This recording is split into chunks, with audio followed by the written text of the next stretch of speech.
All right, here's a quick update. The interior is pretty much all torn apart and the carpet is almost ready to come out. So this has been a bit of a task to remove everything and get it to this point, but we're here.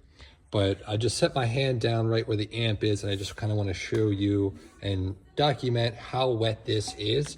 So this is pretty much the wettest spot where you can see there's plenty of moisture still under there. So we took a picture of what the amp looked like because the bottom was pretty moist. So we documented that for you, and you can see here there is a good bit of water in this foam and down here. So, you know, if you were to extract this, no extractor, vacuum, or anything is that powerful to suck up water through 3 inches of foam. So we're gonna pull this, dry it, and get it done properly for you. Whew. Wow, oh wow, oh wow. Look at this.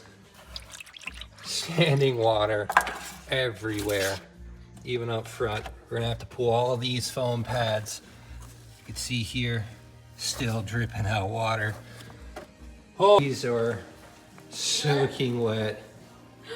Oh my gosh, that's crazy. This is gonna